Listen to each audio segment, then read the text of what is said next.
My name is Dana Wagner, and I'm a program manager at the Global Diversity Exchange, and I manage the Hire Immigrants program. We're relatively new in Toronto. We are a research institute that began in September 2014, so we're just over a year old. But the programs that we run, including the Hire Immigrants program, have a longer lifespan than that because we were initially at a foundation and we were moved over to Ryerson University through a partnership between the Maitrey Foundation and Ryerson University. So the Global Diversity Exchange, we focus on everything to do with diversity and prosperity. So we focus on the links between diversity and prosperity. And diversity is a big word, so we always caveat that by saying that we focus on the diversity that comes from immigration. And so we work in three big areas. One is all around diversity in leadership and governance. A second big area is really where integration hits the ground with a focus on cities. So we look at all different local levers of integration. And then third is our focus on employment and entrepreneurship. And that's where the program that I manage comes in, Hire Immigrants. So Hire Immigrants itself is a program, it's an online-based program primarily, and it is a platform for employers. And this platform really looks at making the case around the skills potential of immigrants and really raising awareness about how employers can leverage immigrant talent towards their business. And it also provides employers with tools, tips, resources sourced from other companies. So it's really a company-to-company learning platform. Unfortunately, statistics in Canada show us or tell us that refugees have among the highest level of unemployment among immigrant groups in Canada. Actually, more broadly than that as well, since the Canadian-born tend to have lower unemployment rates. The good news story in that kind of dismal data is that refugees experience quite a big growth in employment rates over their time in Canada. So even though overall they remain kind of at the very high end of unemployment, meaning the highest number outside of a job or underemployed, they do show really remarkable progress over time. And that holds for certain groups within refugees as well. So there are different types of refugees to Canada, and their outcomes actually differ, interestingly, depending on their pathways into Canada. And so in Canada, you can become a refugee really through two different ways. One is through Canada's resettlement program, and the two big areas there are government-assisted refugees and privately sponsored refugees. And then the other second main pathway is by claiming asylum within Canada. And so really depending on which group of refugee you look at, the outcomes will be different. But as a group, refugees are at the lower end of employment. What the data show us is that privately sponsored refugees in the short term have better outcomes than government-assisted refugees. And this is really interesting because we don't fully understand why. There are a few theories why. One of the big theories is that privately sponsored refugees, they come in through the Private Sponsorship for Refugees program, and through that program, one of the really unique elements about it is that they've got essentially a built-in support network through a Canadian group who are their sponsors. And so this group provides financial support and emotional support for the refugees, and they really function as friends and champions and a really strong network base for these refugees. And so it comes down to social capital is what a lot of people think, which is what the reasons why privately sponsored refugees can get jobs quicker. They can get higher earnings quicker than government-assisted refugees. So between the two, it is privately sponsored refugees who do better in the short term. That being said, government-assisted refugees, even though they start a bit slower, they do catch up. So over time, and this is true for all immigrant groups, that you really have to take a long-term view of immigrant and refugee success, because over time they do really well. But depending on the way that they come in and their status when they arrive, that is a huge factor in determining how quickly they will find success through employment.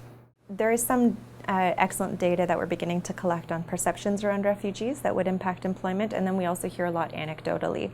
So to give you an idea of some of the hard data, the evidence that we have about this, there was a fascinating study that recently came out in Germany that was conducted by a research institute in Germany, and they polled German employers to ask really about their perceptions of refugee employment and the likelihood of refugees in Germany actually getting employment. And what that study revealed was that employers had a really low perception of the employability of refugees. And so overwhelmingly, employers thought it was much more likely for refugees to enter unskilled work.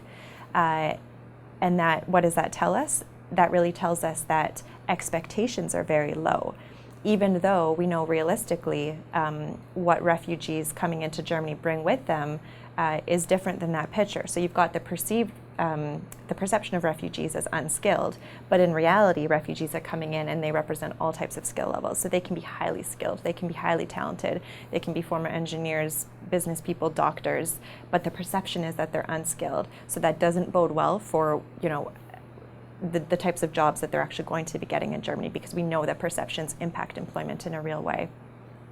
Another interesting part of that study is that the employers were asked, what types of barriers do you think influence that entry at an unskilled level, and what do you think the barriers will be for refugees actually gaining employment? And one of the common things was the German language.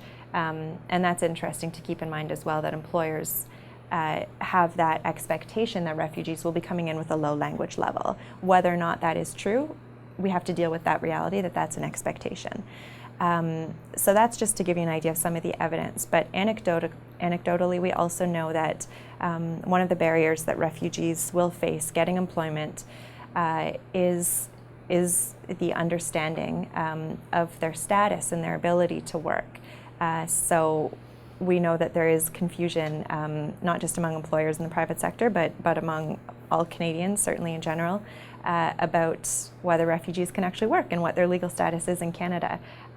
So it's really important to be communicating properly about not only the skill level that people are coming in with, but their ability to work from day one. So we know that resettled refugees, they come to Canada as permanent residents, which means they work and have many of the same rights as the rest of us.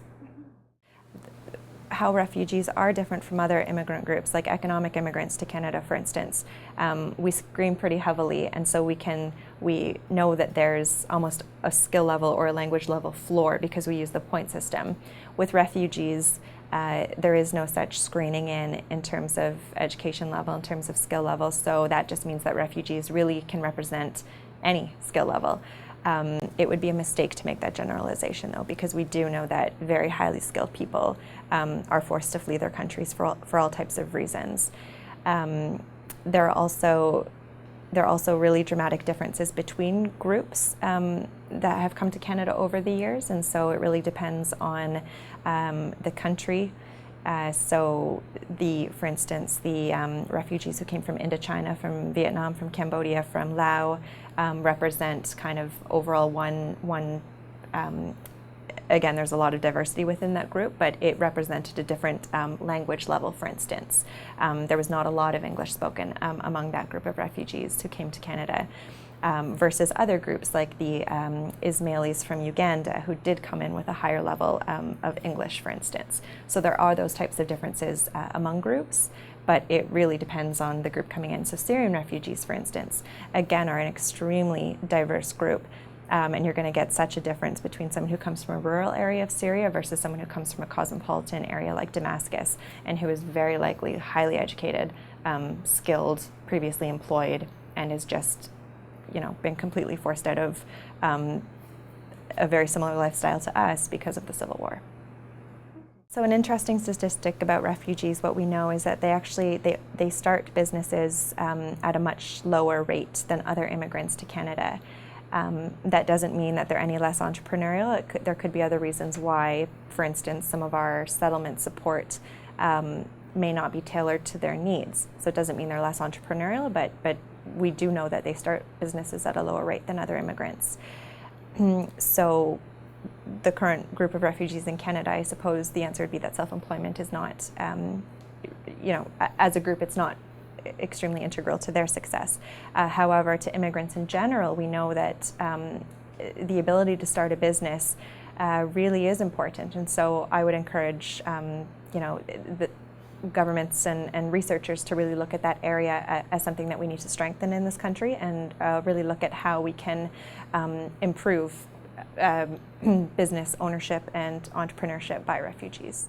So the big picture is that absolutely immigration is integral to the success of Canada, as it is to other countries of immigration whose populations are in decline, who have aging populations. In Canada, our birth rate is not significant enough to actually have a population that regenerates itself and continues to grow. So that just means if we didn't have immigration, we'd have a declining population. So in Canada, we're very lucky. I think it's well understood in the population that immigration is a good thing. Canada really stands alone in terms of it's a unique feature that we do not have a federal political party that is anti-immigrant. This is a very unique feature, actually, among Western democracies. Many other countries have this. So I think Canadians overall really understand that immigrants and immigration is integral to our economy. And again, there is a lot of evidence to show this. One really interesting area of research is looking at breaking down the myth of immigrants as job stealers. And so there's a lot of interesting evidence that shows that when immigrants come into an economy, instead of actually taking the jobs of native workers, the jobs that immigrants come into actually push the native workers into more complex work and results in higher earnings for native workers. So that's an incredible piece of evidence that really shows the real benefit of immigration. There are many other ways that you can quantify the benefits of immigration, including through an increase in the tax base. There was a study recently done in the UK that showed a really high level of integration can actually cut in half the public debt in the UK if they keep up that really high level of immigration. So overall, yes, immigration is integral, and the more we have, the better. Refugees are part of that group. It's a really talented group, and it is incumbent on receiving communities like Canadians to really focus on how we leverage that talent.